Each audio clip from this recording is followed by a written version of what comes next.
All right. So, for everybody that's watching, welcome, welcome, welcome. And let's go ahead and get into this. Today's date is July 13th, 2019. And this is how the Frack We Got Here. I'm host and most Will Buchanan. And special guest today to the man in behind me. Of course, you already know DJ Keen Wayne, Trace Brown is going to be with me for this. And on How the Frack We Got Here, we do talk about the week's events and politics, daily news, and also try to make sense out of it all. And we have to start with the most immediate one because this is going to be what I like to call a series of unfortunate events that are all connected. So we're just going to go ahead and start with the first story right here.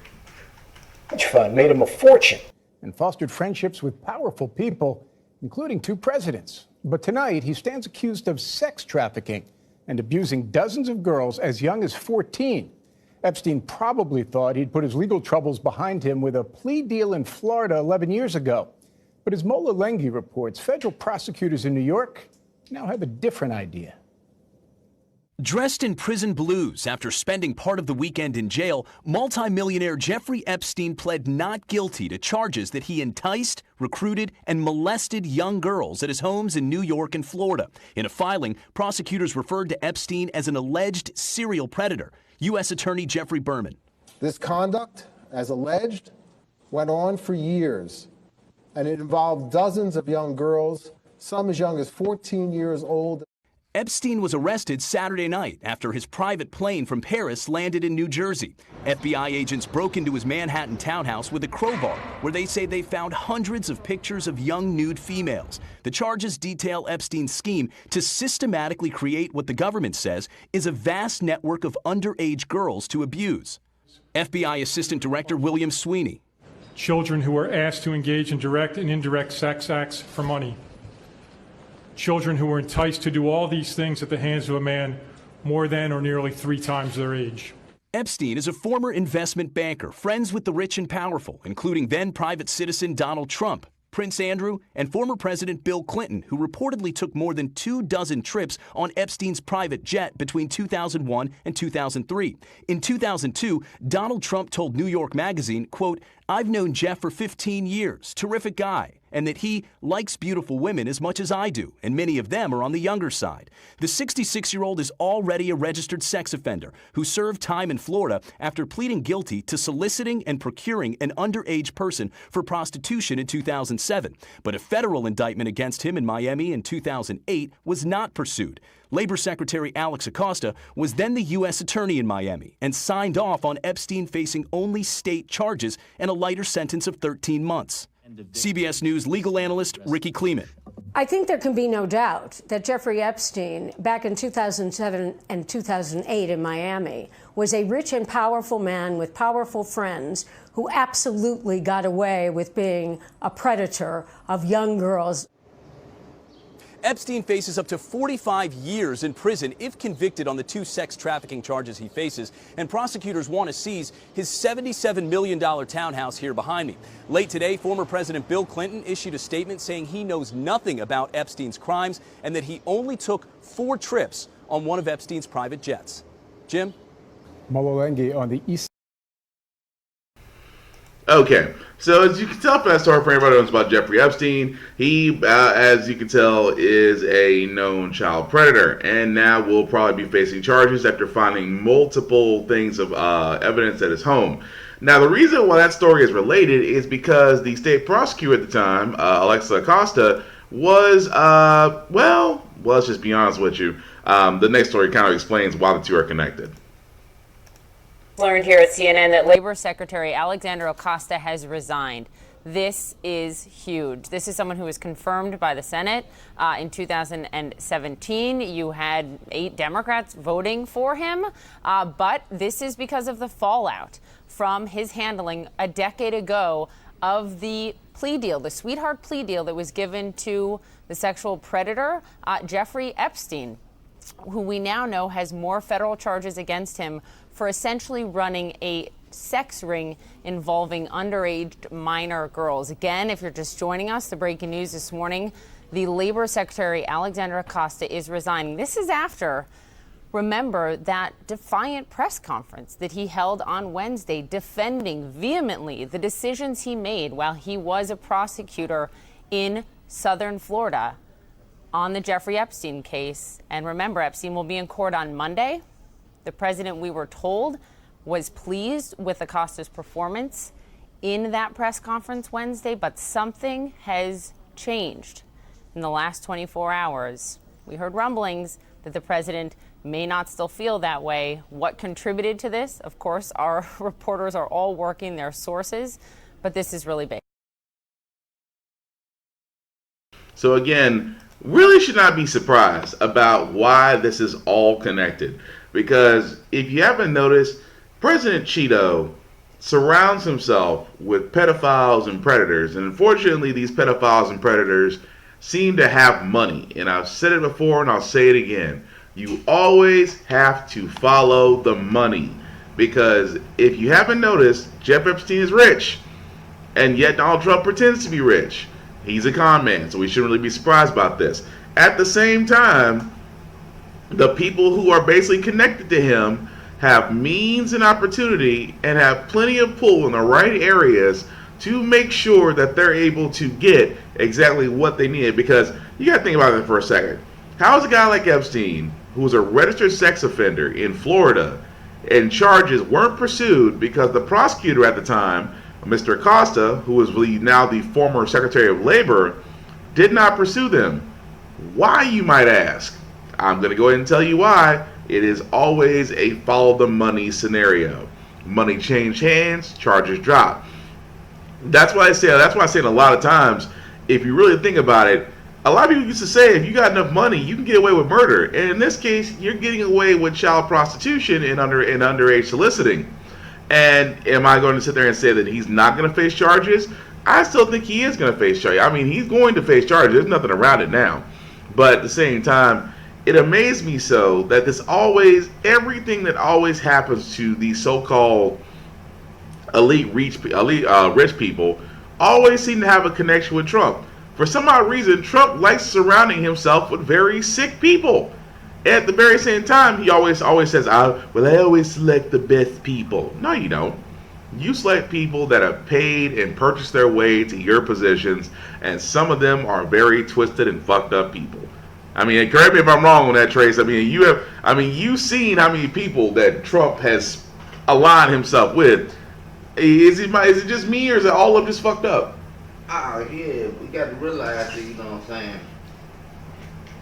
Trump ain't nothing but, you know what I'm saying, act at the end of the day. The thing with Jeff Epstein, man, Epstein ain't nothing, man. Just reading the history, man, he was like a man, you know what I'm saying, who apparently sold his soul to get where he at, and he got caught off in the sex raids and the sex rituals where he had to motherfucking do to keep his power and position.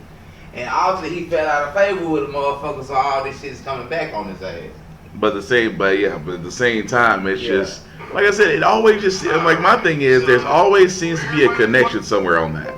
Yeah. That's what kills me on that. And even more so, another thing that's going to bother me is just that, you guys heard me talk about a couple podcasts ago about the ICE raids that they said they're not going to do. Well, change their minds. One of the 10 cities where the raids are planned, Mayor Francis Suarez of Miami. Thanks so much for joining us, Mr. Mayor. You're the mayor of a city that is nearly 70% Hispanic. What is your message to the people of Miami who are worried? Well, my message is, you shouldn't be worried. The city of Miami is not coming after you. Obviously, those who are violent criminals, who potentially are not in this country legally, certainly we don't want those people in our city. But aside from that, we as a city are a city of immigrants. So we embrace the fact that we have a tremendous amount of diversity in our city. And I'm obviously the product of two Cuban exiles. My dad came when he was 12 years old. My mother came when she was 5. I'm the first Miami-born mayor. My father was the first Cuban-born mayor. What we would say is you have nothing to fear from the city of Miami, that's for sure. Is your understanding that the ICE raids expected to start this weekend are targeting violent people who are in this country illegally, or that they're targeting families and others who have been ordered to leave the country and have not honored those orders? Frankly, Jake, we don't know, because the federal government hasn't communicated with our government. They haven't told us what their parameters are. They haven't asked us to support what they're doing or given us any information on who they're targeting, how they're targeting them. So frankly, we're in the dark. I don't know how whatever the crisis is in the southern border relates to the city of Miami. In the city of Miami, the immigration issues really relate more to countries like Venezuela, Nicaragua, and Haiti, many of which are seeking extensions of TPS status, having fled those countries. Well, let me ask you a question. With all due respect, if the federal government hasn't communicated with you who they're targeting this weekend, how can you tell people in Miami that they have nothing to worry about unless they're violent criminals? Because it sounds like, I mean, what we are hearing is that who's going to be targeted might be families, people who are not in the country legally, but they've been told they need to leave, but are not necessarily violent criminals, not necessarily causing any harm to the communities. But if you're not sure, why should people not worry? Well, at first, they have nothing to worry from the city of Miami. Certainly, from the city of Miami, okay. We're not participating in any raids. We haven't been asked to participate in any raids. And certainly we are obviously a pro-immigrant city. Right, but shouldn't they worry about ICE is what I'm saying. Might they not worry about ICE agents? You know, I think certainly people who live in fear, and we're a city where we do have a high immigrant population, so they may be afraid of what would be happening this Sunday. Last time that there was going to be supposed raids that were canceled at the last minute, and frankly, the federal government hasn't given us any information, so we don't know how to inform anyone of what's going to happen. So those who are in fear, I can understand their fear. I can understand why they would be afraid, but frankly, we don't have any information, to allay their fears or to as mayor, what I hope is that the people that they're focused on are people that are very dangerous, because those people obviously shouldn't be in our community to begin with. Well, I don't think anybody would have any problem with that, but I think the concern is that they're focusing on families. Let me ask you, for people who don't know, who are that's not the case. Yeah, for people who don't know, you're a Republican. Do you support President Trump in enacting this policy? Look, I'm a Republican, but I'm also an immigrant. I think in this country, so many of us came to this country seeking the American dream. And to me, wanting to be an American is not a Republican or a Democratic issue. Those who come to this country seeking freedom, seeking liberty, want to be tax-paying, productive members of our society should be Americans. I don't understand why it's even a difficult issue, frankly, at the national level. I understand it becomes very partisan, and there's a tremendous amount of partisan rhetoric around this issue. But as a mayor, this is a very simple issue for us. All right, Mayor Francis Suarez of Miami. So the thing that bothers me about that is, number one, why can't you just say no? If you are really against the immigration raids, you call yourself an immigrant. Miami is home to probably one of the largest immigration populations outside of California, Texas, New Mexico, and other areas. That being said, if you're against the raid, just say no. What is so hard about saying no? Well, I think. But yeah, I mean, but you're right. You're right. Because I mean, he called himself a Republican, but you're also an immigrant. Not to say that you can't be a Republican immigrant. You can't be a Republican and an immigrant. But I'm just simply saying, if you're against the raids, which are going to happen, I mean, the funny part is they sit there and said starting Sunday. They could have actually started Saturday today, for all we know. But supposedly, more than 10 cities around the U.S. are being targeted, and keep in mind, this story did come out sometime last week, sometime 3 weeks ago. But Trump, on the 4th of July, decided that he wanted to halt on this because he wanted more immigration reform to see what happens. But it seems like he changed his mind, and now the raid's going to happen. To me, this is probably the most fucked up thing we can do as a country since acknowledging that slavery didn't exist. But the simple fact of the matter is that you have federal agents literally going through cities to pull illegal immigrants out and do what? Deport them? And like, here's my whole thing about immigrant and deportation. Honestly, if you've made a life here and you didn't cause shit, you didn't start shit, you basically want a better life for yourself and your family, I'm not gonna bother you. Because again, we're supposed to be a nation of immigrants. We're supposed to be. The only people that are truly supposed to truly call this place for home are Native Americans, as far as I'm concerned.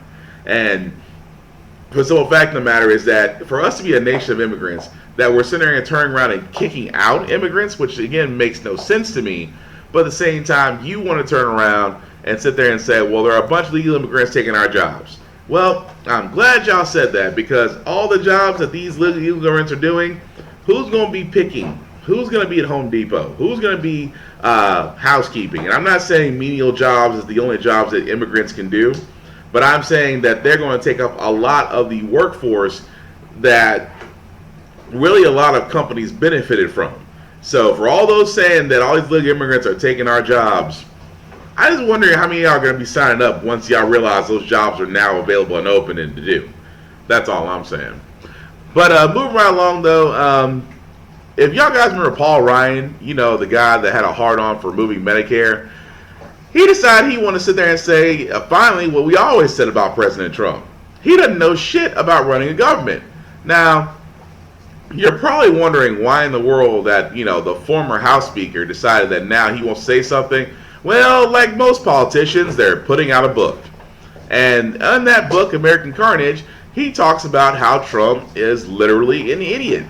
And I just thought to myself, it's amazing to me, all these former Republicans who have done worse dirt, because Paul Ryan's no angel. He has tried to go after Medicare and Social Security during his entire tenure as a politician. He failed, but he actually allowed a lot of other shit to pass before he finally decided to resign. But again, the simple fact of him calling out and saying what we already knew about Trump, but it wasn't just to sit there and, you know, say we were all right. It was him to sit there and say, it was really for him to push his book. I mean, that's the whole thing about it. It's almost like the other book that came out, Under Fire and something. I can't remember exactly what it was, but that was a book where he talked about Trump not knowing, you know, pretty much draft dodging, all this stuff. And I'm just thinking to myself, it's okay from a book standpoint to literally have that out. But what are we saying that we're waiting until we actually make sales on something to finally tell the truth? And that's the thing that just kind of bothers me about the whole situation when it comes to that, is that they're wanting to sit there and actually tell this truth, but they tell it for a price. And I think to myself, how fucked up are we as an American people, where y'all know something is fucked up, but choose not to mention it until it actually gains you profit. But again, we already knew Trump was an idiot. Now we just have somebody from the other side of it pretty much confirm what we already know.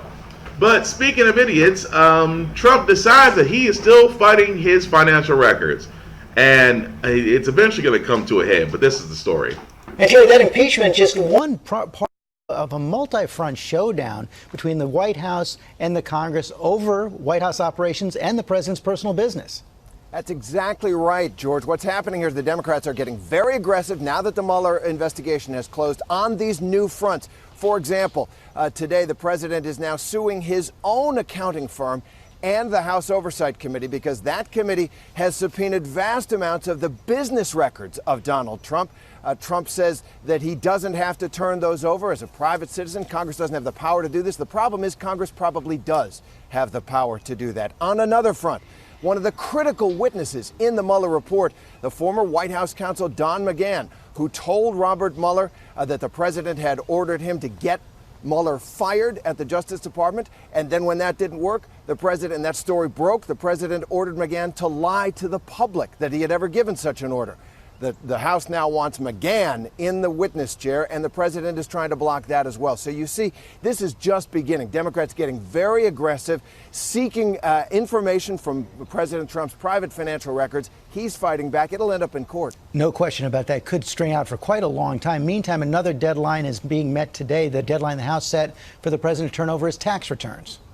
That's right. So the House now wants the president's personal tax returns dating back several years. The president says this is a fishing expedition, but the House is relying on that old 1924 law, which allows certain chairs of the committees that write tax laws to subpoena anyone's tax returns. And the law is pretty clear. It says the Treasury Secretary shall turn over those tax returns. If Secretary Mnuchin does not do that today, the House might vote to find him in contempt, and that'll end up in court, too. So as you can see, a lot of this shit's going to end up in court. So for those who don't know, yes, the House Democrats are still trying to subpoena Trump's financial records, which they have the right to do as part of the House and Ways Committee. The 1924 case law that they are citing means that the chair of the Ways and Means Committee can actually request the financial records of anyone, including the president. The president citing that he's a private citizen does not help him, because again, they have the ability to subpoena anyone's tax returns, and that Treasury Secretary Steve Munchkin, Munchkin, I don't know, but I can never pronounce his last name, but he's the one that's basically being Trump's wall about not providing tax returns, and he actually will be forced by law to eventually do that. But like most things dealing with Trump, everything always seems to wind up in court. So again, all of this just makes me wonder. And again, how can anyone still sit there and say that Trump is clean? Because my thing is, if you are as clean as you say you are, then let them have everything they want. But keep in mind, the New York Times was able to get a hold of Trump's tax returns from 1989 and back, and saw this man lost more than $2 billion. $2 billion with a B. He lost $2 billion loss worth of his income. And yet he still says that he's still the smartest and richest person. I'm like, no, your income taxes stay the same. So, the fear is in his mind, if you have nothing to hide, then show what you have. I mean, that's the quickest way to end this fishing expedition, as you love to point out. But the problem is, I truly do believe you have something to hide. But the simple fact of the matter is just that you're trying like hell to make sure no one sees your tax returns, which only tells us one thing: that yes, you do. You're pretty much running the greatest Ponzi scheme since this side of Bernie Madoff, or you truly do have something to hide, and more than likely it's illegal. Either way, we're bound to find out now, because there's only so many roads you can go, and pretty much suing just to hold the ball, to run the clock out, really won't work out that way. But moving right along though, Trump also did do something else about the citizenship question. If you don't know about it, here's what they're talking about. Out backing down on his demand that a citizenship question be added to the census. But what the president is now planning. Here's our chief White House correspondent, Jonathan Karl. After weeks of vowing to fight and win in the courts, today President Trump backed down, saying the census will not include the question, are you a U.S. citizen? Far-left Democrats in our country are determined to conceal the number of illegal aliens in our midst. Opponents of including the question argued millions of people, mostly minorities, would be reluctant to take the census if it included a citizenship question. It is designed to intimidate families, particularly Hispanic families, from answering the basic questionnaire in the hope that they won't, and that they won't be counted. That could have a profound impact, since census numbers determine how many seats each state gets in the House of Representatives and how federal money is distributed. Recently, the Supreme Court blocked the question, Chief Justice John Roberts calling the administration's argument for including it contrived. And today, the White House acknowledged they wouldn't have been able to fight this in court and still get the census done on time. President Trump announced a Plan B. I'm hereby ordering every department and agency in the federal government to provide the Department of Commerce with all requested records regarding the number of citizens and non-citizens in our country. Now the administration will use existing government data, including information from the IRS and Social Security Administration, to make an estimate of the number of citizens and non-citizens in the United States. That is a far cry from changing the U.S. Census questionnaire. David? Jonathan Karl. Okay, so for all those that doesn't know what that means, so every 10 years or so, the U.S. Census, those people that come out to your house and ask you, how many people live here, and I'm sorry, go ahead, Trace. So basically, starting next year, they gonna talk to this shit. Yeah, well, I mean, they do it every 10 years, but yeah, the next one is supposed to be coming up, where basically, those people that come to your house, ask you how many people live here, ask you, certain demographic questions. And the reason why they do it, a lot of people don't understand that not only this is for, population estimates, this is basically how they know how delegates and representatives are assigned to each state based on the population. So if you're still going by which still doesn't make any sense to me because the Electoral College needs to be replaced anyway, as far as how that works. But population-wise, they basically give you the number of representatives based on the size of your population. Now, usually nobody really cares about the census. A lot of people just go ahead and pass it by. Some people actually fill it out or actually talk to the folks. But what Trump tried to sit there and put in was the question of, are you a citizen? Which makes no sense to put in, except that you're trying to find illegal immigrants. And that's the reason why there was so much of a stink up about it, was basically because you're using the census as a way of finding illegal immigrants just so you can deport them. That was the main theory. But the thing about it is, adding a citizenship question to the U.S. Senate, to the U.S. Census, really makes no sense to do, just because you're not getting anywhere with it. Again, not a lot of people, unless you're beyond the age, unless you were born in the year 1985 and back, or 1989 and back, not too many kids today, unless they have Google, will know what the U.S. Census is. And that it is still viably important, because that's exactly how we get our population control numbers. That's exactly how we're able to determine financial aid or federal aid for each state and things of that nature, which are all important to have. So, I mean, but adding a citizenship question to it is really an asinine thing to do.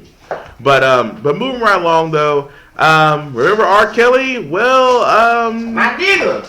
R. Kelly was actually arrested again on charges of federal child pornography and obstruction of justice. And Shale Khan got something to say about it. Oh yeah, but it was interesting what happened during Mr. Johnson, the crisis manager for R. Kelly, when he came out with the statement. This happened. Mr. Kelly was walking his dogs outside of Trump Towers, and he was arrested. Nothing new. The same charges a decade ago. Get all that, bro. Where's my daughter at? The same charges he had before. Kelly is in there right now in jail. I want to know where my daughter is.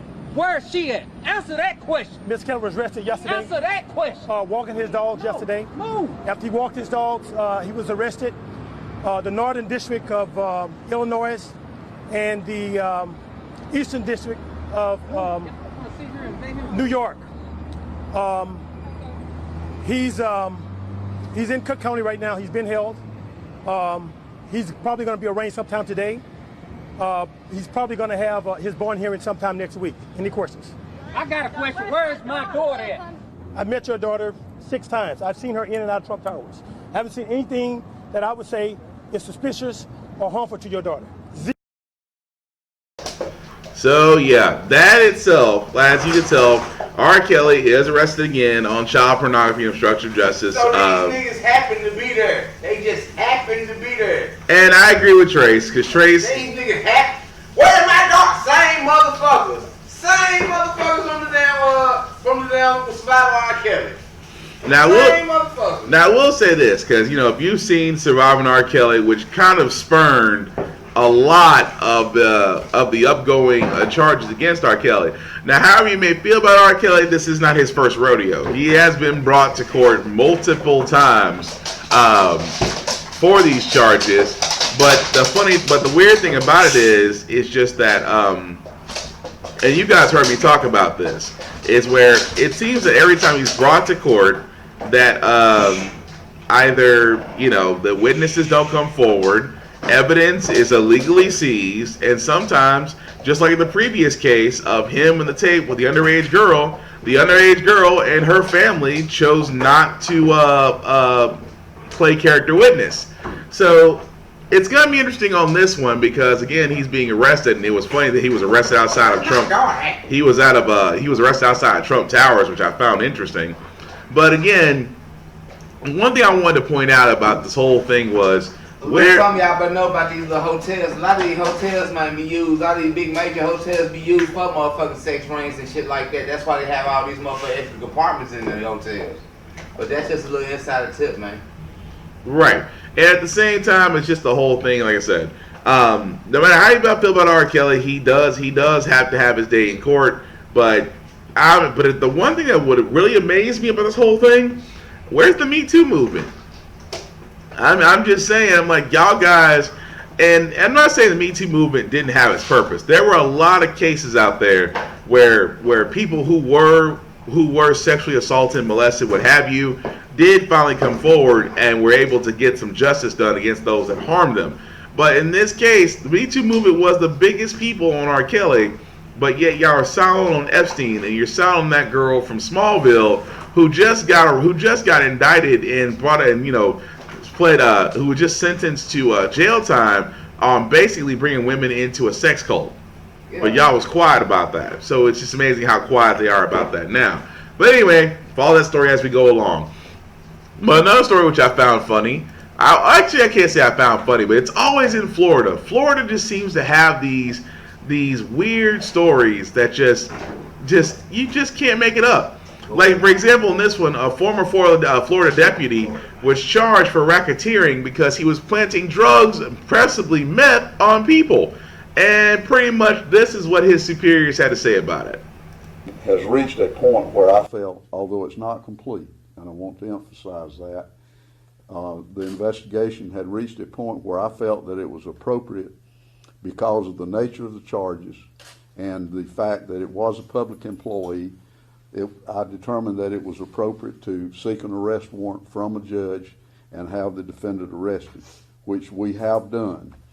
The charges, we have charged Mr. Wester with 52 counts, racketeering using the sheriff's office as an organization to commit the underlying predicate offenses of official misconduct, 9 counts, fabricating evidence, 9 counts, possession of a controlled substance, 9 counts, false imprisonment, 5 counts, and then misdemeanor charges of perjury, 9 counts, possession of a controlled substance, marijuana, possession of drug paraphernalia, 9 counts. And I'll mention to you that the maximum sentence on racketeering is 30 years. The maximum on official misconduct, fabricating evidence, possession of a controlled substance, and false imprisonment, the maximum penalty on those is 5 years, and on the misdemeanors is 1 year, perjury, possession of a controlled substance, and possession of drug paraphernalia. In Florida, we have what's called sentencing guidelines, and under the guidelines would call, if he were convicted of all charges, of a lengthy prison sentence of approximately 13 and a half years in state prison. It is the policy of my office not to plea bargain cases of this nature, and I generally do not, and I do not expect to plea bargain this case. We've prepared this case to proceed to trial, and that's what I expect to do.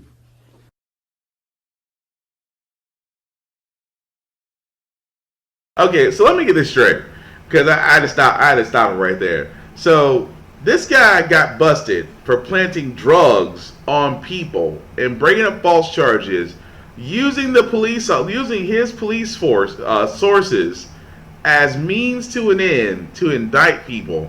And you're telling me the most this man could possibly get is 13 to 15 years in state prison? I mean, what about the lives he's ruined? I mean, 13 to 15 years in state prison on, correct me if I'm wrong. Not fed. That's what I'm saying though. 13 to 15 years on 52 counts of racketeering and literally using law enforcement sources improperly. And you only are looking at 15 years. Hey, but nigga, get at your ass in the state prison quicker than get at your ass in the fed. Well, true, but I still say, like, every arrest he did, like, if I was the guy that got arrested by him, I would be calling my lawyer right now and having every case, because that's what's going to wind up happening. Every case that he's ever been a part of is now tainted and probably will be thrown out. Much like old girl, the prosecutor for the Center for Part 5, yeah. Like every case she did, because they all got forced false confessions out of those 5. Every case that she ever looked after should be brought up and should be thrown out because it's tainted. Then all of them didn't even know they all were free to go. Right. And that's the thing about it is, like I said, it's like I know it's Florida. Don't get me wrong. We've all heard Florida stories. Florida stories never get old, but again, keep in mind this doesn't happen just in Florida. So, when people always sit there and say, and officers, and I will tell you all this from personal experience, if an officer says, "Can I search your car?" you can't deny. You can't deny them, and there's nothing wrong with denying them. Denying them does not equal guilt, because you don't know what these cops will do. I mean, you could have unless you got dash cams all over your car to record everything that's going on, just like this officer did in Florida. You don't know what those officers can do once they start searching your car, and they have to have probable cause. Now, I will say this: if your car smells like the inside of Snoop Dogg's house, yeah, that's probable cause. I mean, come on now. They smell weed in your car. They got a reason to search it. If they see powder or a white substance anywhere in your car, they have a reason to search it. But if you're just driving, you get pulled over, and the officer says, "Can I search your car?" You can say no. That is a legal right that you have, because they have to have probable cause, or they have to have a subpoena to search your car. But either way, it's not an admission of guilt. Cops like to use that as a trick to see what you would do when asked that question. But that goes back to me saying, simple fact of the matter, if you're a minority, learn the laws where you live, because knowing the law is definitely going to save your life. And the thing about it is, cops are hoping you're ignorant. And you can take that however you want to, but cops, if you're watching this, yeah, you hope we are ignorant of the law. But if you know the law just as well as they do, then you already know there's things that they can and cannot do, but they'll try to slide it past, because if you give verbal consent, then that gives them the right to search.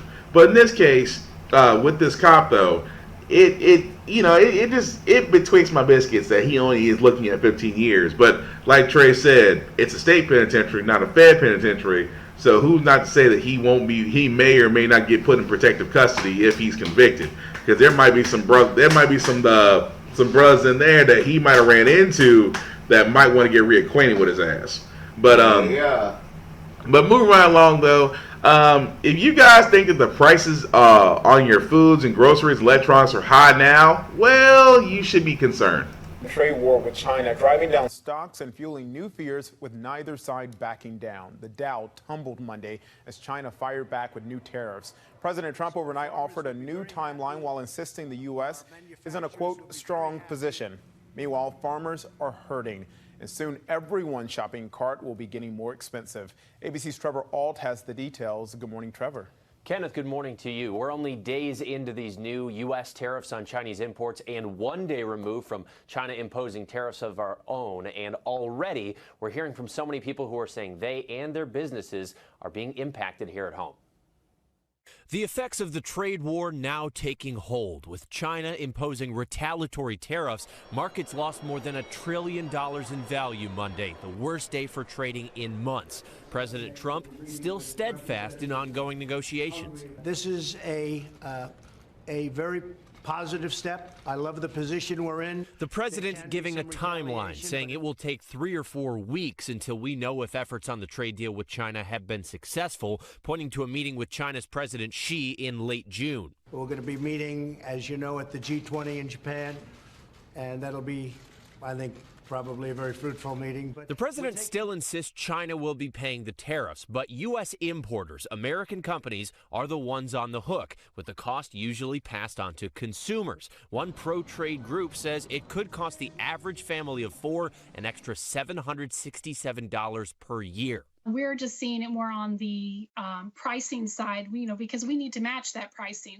And China's new tariffs are devastating for many farmers. Take the soybean market, where China bought 60% of U.S. exports before the trade war started. Farmers worry those days are now gone for good. A lot of farmers are going to have to come up with alternative sources of income. I'm going to start growing a lot of hay. The president is promising to help out farmers. He is authorizing a $15 billion bailout that would help them out, and that's on top of $12 billion that was already offered up last year when this trade war was first getting started. Janae and Kenneth, back to you. Potential help for farmers, but families expected to feel this trade war. Trevor. So again, if you're a farmer, you love Trump, because he's already bailed you out not once, but twice. And again, this is what I was talking about, where I say President Cheeto does not understand tariffs. You guys heard me say a few webcasts back that tariffs are pretty much taxes on imported goods. China pretty much makes 65% of what we bring into the U.S.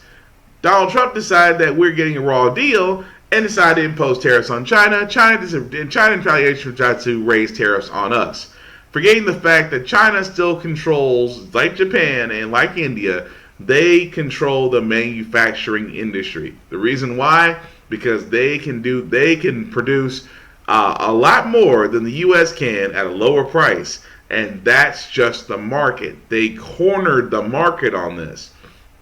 And since China and Japan pretty much make the most of what we actually have here in the U.S. as far as electronics, televisions, computers, and everything else, and clothing and everything else, and how that goes, they pretty much, in a sense, got us by the balls. They can turn around and raise prices on us because, again, tariffs don't work the way that Baby Huey thinks they work. Tariffs are just taxes on goods that come in. Consumers business owners pass those costs on to consumers. And the tariffs only go back to the governments that they came from. So tariffs don't pay for themselves, as Baby Huey is on the impression of. That's the reason why, if you guys have really noticed, in a lot of ways, your food has went up, your electronics has went up. If you were purchasing television, stereo systems, cell phones, things of that nature, that cost has went up. I mean, hell, the iPhone XR is over $1,200. Think about that. Who's actually paying $1,200 for a cell phone? And the Samsung products are no different. They are also $800 and $900 for a cell phone. That cost is simply just going to get higher. I mean, it's not. I mean, anything that came from China, as far as it being in the U.S., is bound to be higher now. But it seems that farmers are being affected. But keep in mind, tariffs only hurt farmers because farmers are exporting to China because China buys our soybeans, they buy our avocados, they buy our fruits and things of that nature. But aside from that, if we're experiencing tariffs on them, China can simply go to other places to buy soybeans. It was just easier for us because we had the best price. Yeah. So again, if you didn't like the prices of what you're seeing now, especially in gas, because there is a hurricane hitting the Gulf of Mexico, which means it's going to import oil refinery factories along the coast. Gas is bound to go up too, but gas always goes up when oil refineries are being hit in the midst of hurricanes. But in this case, with the imports actually happening this way, it's only a matter of time before our prices go up. But aside from that, all those who love Prime Day, I don't, but with Prime Day coming up, Amazon Prime for the 13th and 14th, the 15th and 16th of next week. They usually call it Prime Day, in which you'll be able to order whatever you desire at lower prices, flash sales, what have you.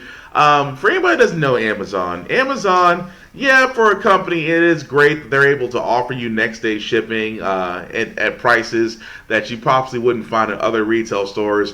But from the worker side of Amazon, it is a brutal, hectic, very heavy place to work at. Mainly put because they work in these open air football length factories that do not have AC. It is hot all the time. You're on your feet. You're constantly moving. And forget about bathroom breaks. And that's just from the interior worker. We're not even talking about delivery drivers and things of that nature. But in this case, with Prime Day coming up, one factory actually has the right of mind to finally take a stand on this. Amazon workers in Minnesota think Prime Day will be the prime time to strike. About 100 of them will stop working for 4 hours next Monday afternoon to protest working conditions. The online giant's Prime Day is being held both Monday and Tuesday. Officials say not all the Minnesota centers workers will strike, and other Amazon fulfillment centers will pick up that extra work. The federal government is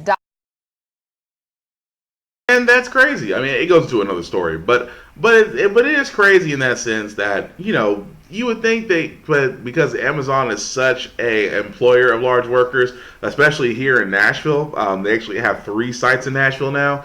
But the thing about it is, it's just that you would think that as far as striking, and I will say this about striking is a way to get your employer's attention. It really is. But at the same time, if not everybody's doing it, and with a company like Amazon, in which they can, they can easily allocate the loss to another group and have them knock it out, it wouldn't have much of an impact.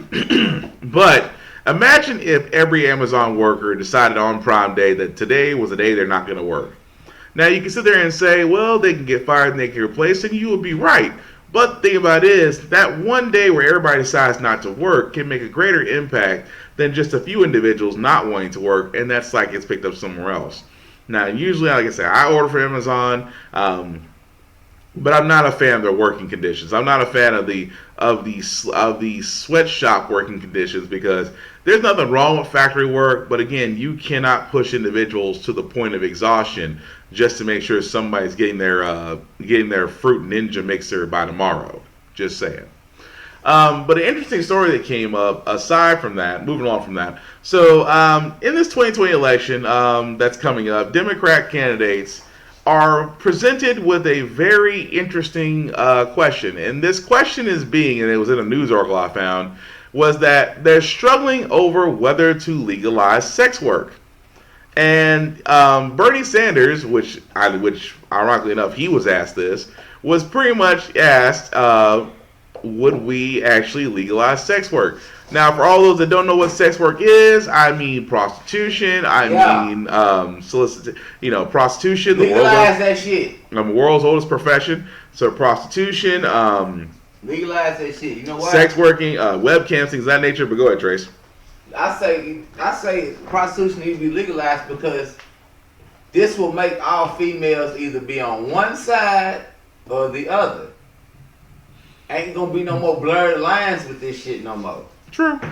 And again, it's like it's the world's either it's gonna either make somebody get them be all out of hoe, you know what I'm saying, or all out of goody two shoes. Because you know what I'm saying, because all they got out, because it's gonna be motherfucking proper to tell a bitch what it costs. And at the same time, it's one of those things, like I said, not only prostitution, but also cam work and things of that nature. Things that are actually legal in Amsterdam that they actually want to make legal here. And a lot of the fear is just that, well, this might open up to sex trafficking and things of that nature. Personally, I don't think it will. Because the simple fact of the matter is, you're not going to stop prostitution.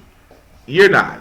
It's the main, and that's the really main thing. I personally see nothing against it. Ladies, if you want to make your money selling yourself, as long as you're doing it in a safe and legal manner, and you're doing it with another consenting adult, hey, knock yourself out. If he's willing to pay and you're willing to give it up, and vice versa, have fun. I ain't gonna buy it, but shit, somebody will. I mean, exactly. Somebody.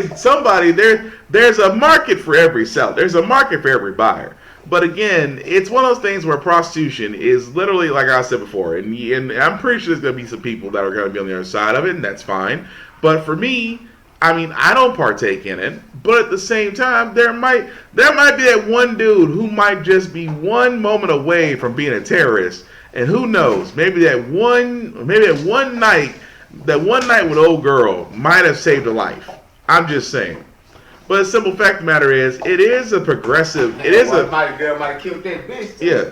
Well, true as that. But again, it's like one of those things where you talk about where it's like, yeah, if we're gonna legalize sex work, and I'm saying that is a progressive standpoint. Now, the reason why I bring that up is because a lot of progressive things are being thrown to the wind. And honestly, I just want honest answers out of the candidates. Like, it just amazes me so that, like Amsterdam. Amsterdam has got prostitution figured out. The reason why? Have you ever been to Amsterdam? Have you ever Googled Amsterdam? Amsterdam has a red light district. For all those that don't know what a red light district is, it's where you can pretty much find a prostitute. But those prostitutes have to be, they have to pay taxes. They have to register. They have to be checked they have to do HIV and AIDS and STD test every month. Or I think it's every week, but every week or every month. At the same time, they're in safe environments.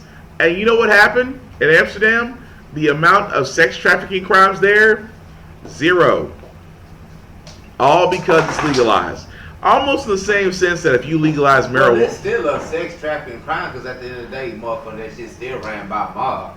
right? But in Amsterdam, it's zero. Yeah, that's what I'm saying. It's still ran by mob, but it's still ran by mob in Amsterdam too. Yeah, don't get it wrong. But the actual crime rate is zero. Yeah. But that's what I'm saying though. It's like they kept saying that if we legalize it, that crime rate's going to increase. The same way they said about drug use. If we make marijuana legal, the crime rate will increase. Last time I checked in Denver, it's so fucking low that they've made boatloads of money that they've given it to other states. Yeah. So it's just like, and a lot of people don't understand, crime is low when you make marijuana legal. You're too high to do anything. I was like, you're not going to be high enough to go rob a bank. Let's just be honest about that. But again, when it comes to that whole thing of progressive notes, I do want to see some candidates finally take that progressive step. I do want to sit there and say, well, if we elect you, will you make sex working legal? Yeah, if that's your profession. I mean, for the simple fact of the matter, the porn industry is legal, so that's pretty much sex work. So why in the world can prostitution not be the same thing? Again, I don't partake in it, but just like marijuana, I don't partake in it either. But I do see the multiple applications that can make it successful for other folks. And that shouldn't be denied. It should be legalized and taxed just like everything else. That's just my point on it. But another thing that we should be worried about the government is that the government is running out of money. Who knew? Well, pretty much this is the story on that. CNN State of the Union and factcheck.org. And this week we're going to take a look at President Trump's comment that deficits seem to be coming down.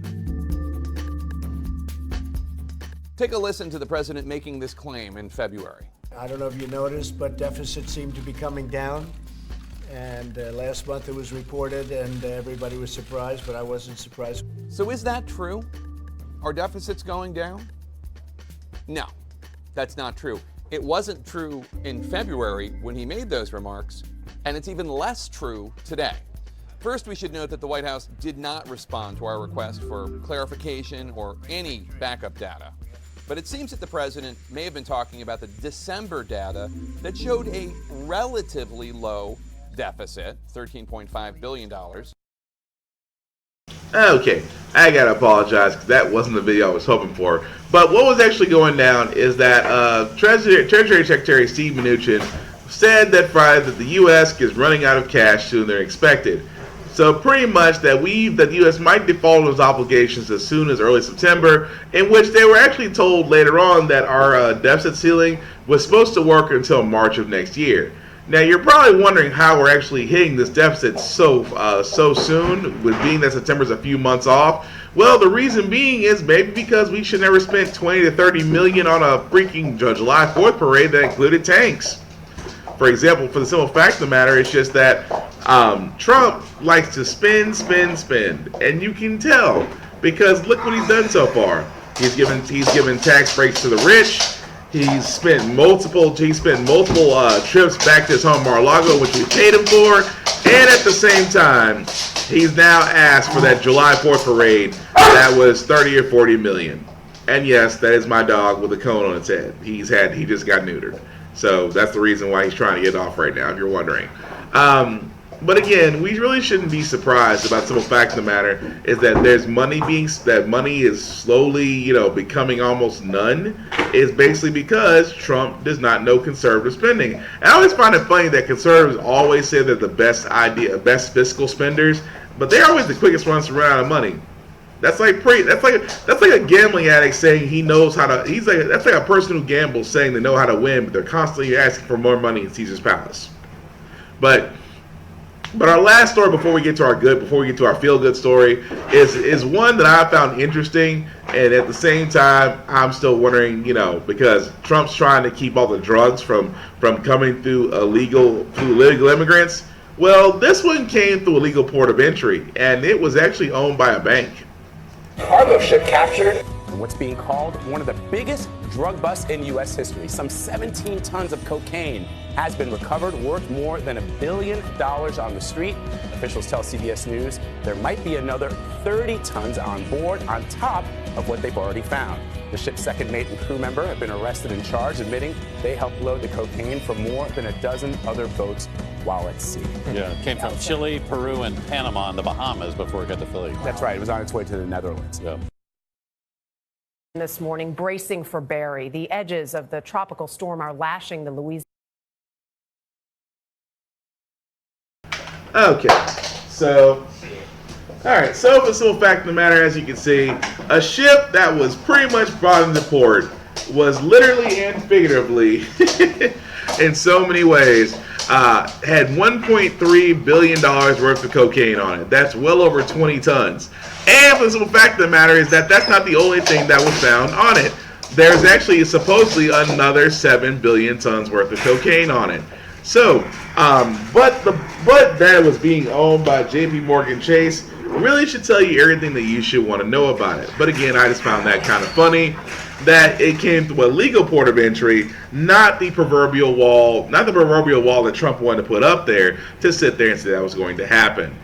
But with that being said, we're going to go ahead and get to our feel-good stories. Now, what I usually do with our feel-good stories, like I said, we're usually here on How the Frack We Got Here, we usually talk about doom and gloom and things of that nature, but we never really do talk about the good news, you know, things that make us feel good about humanity and things of that nature. So let's go ahead and run through these. They're not all videos, but I just thought that was interesting. But this one story about a guy at Chick-fil-A changing a flat tire. We all know about Chick-fil-A. We all know about, you know, let's be honest. I don't think no one's ever had a bad customer service story at Chick-fil-A. So I just found it interesting that now, you know, as we're seeing things pop up, that for the simple fact of the matter is just like, well, you know, everybody's had their certain stories. Well, in this case, this former World War II veteran, Mr. Lee, was having an issue with his tire. And the guy who was at the register literally went outside and changed this man's tire. Now, I don't know about y'all, but, you know, Chick-fil-A as a company, you know, they're always going to have stances on LGBTQ community. That's fine. But we do want to give these people, especially this guy right here, Daryl, who changed this man's tire, you gotta give that man props because he really did go above and beyond just for changing this man's tire, and he didn't really have to. But you know, gotta give him props for that. This at the Chick-fil-A where? This Chick-fil-A was crap. I don't think it says. Maryland. There we go. Maryland Chick-fil-A. Sorry. One thing about being a good Samaritan, man, you know what I'm saying? It gets you out of doing motherfucking that hard ass work. Somebody else's motherfucker was over there motherfucking cooking them chickens while he was fixing that tire. While he sitting there motherfucking getting that breathing, getting that little break. That was a motherfucking... Hey, I gotta understand, sometimes to a hard-working motherfucker, especially the way Chick-fil-A run, you know, that was a break for him. You know what I'm saying? Oh, he probably did take it. Yeah, you know what I'm saying? I take, man, you know what I'm saying? Take me a good 30, you know what I'm saying? Yeah. But he probably didn't take it and run with it. Yeah, he didn't take it and run with it, but shoot, man, that's the extra 30-minute break. Goddamn, just fix some time. Yep. Oh, he probably did. I mean, I can't knock it. Like I said, I thought it was cool. But some fact of the matter is just that he decided that he was gonna do a great thing.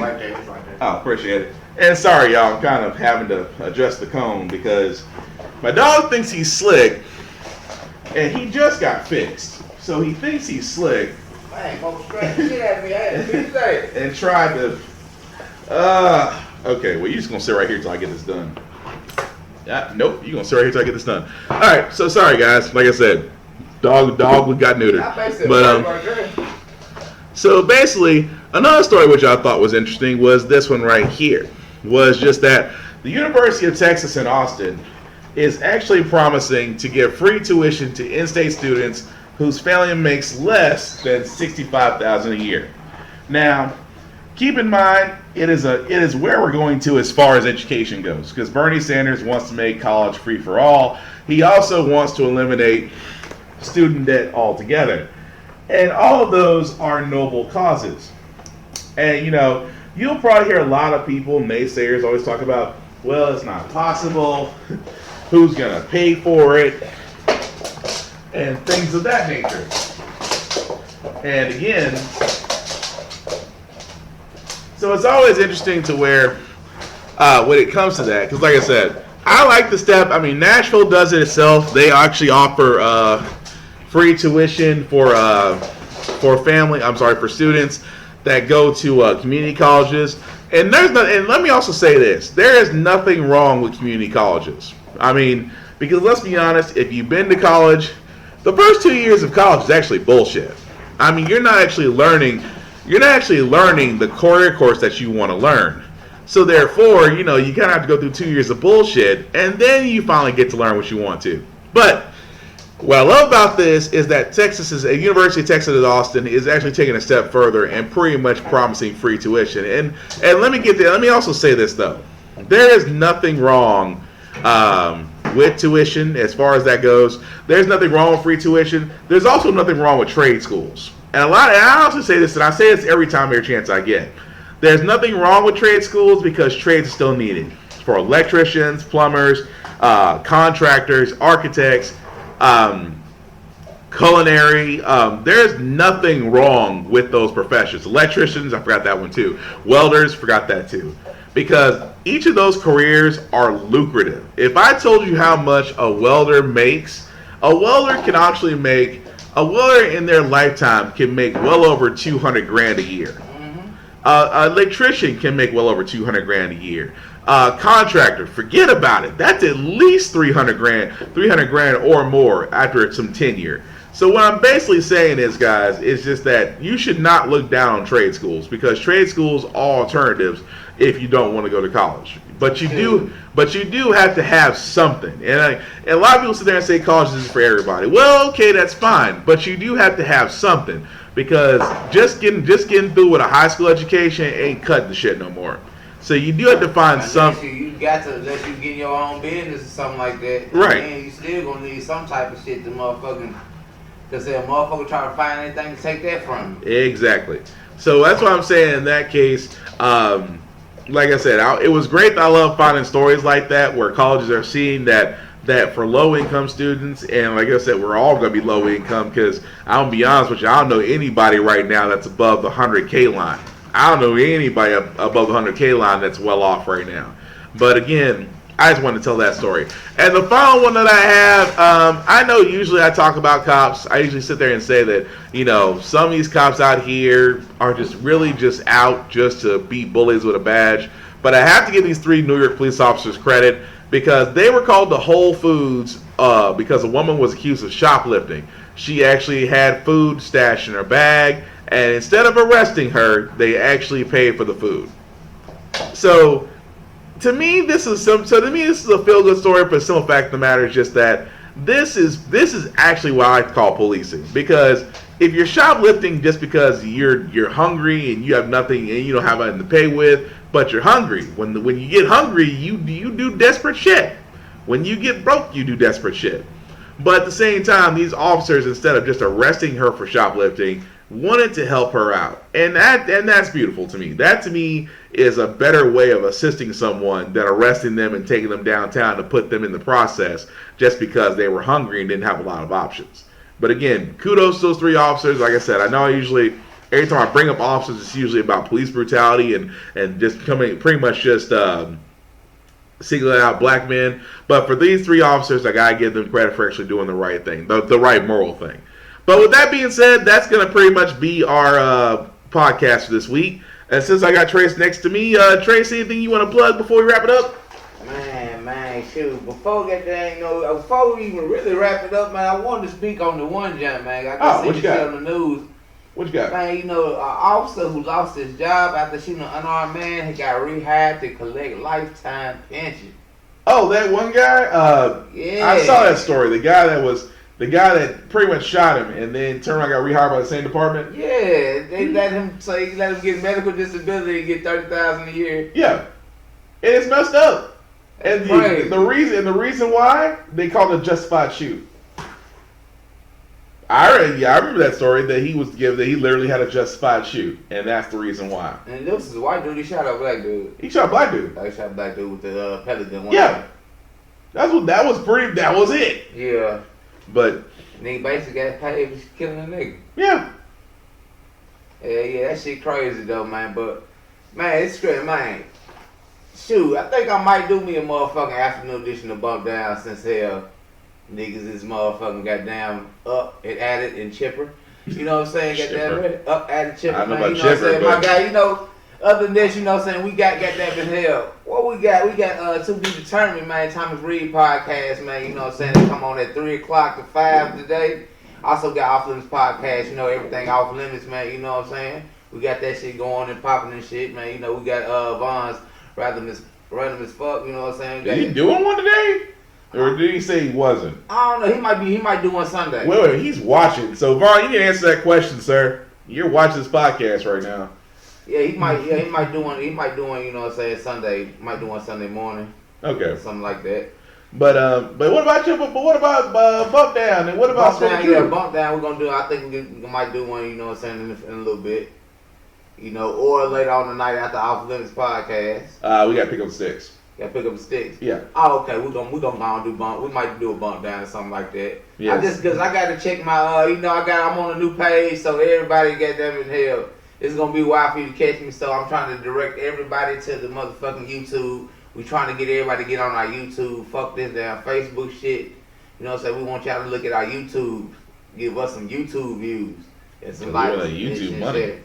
We want some of that YouTube money, man. We after the YouTube money. Because we ain't brave to do Pornhub money. Yeah. We ain't brave. We ain't that brave to do Pornhub money. I appreciate y'all niggas that come by and scroll through and all they give us what we got, but we motherfucking won't, you know what I'm saying?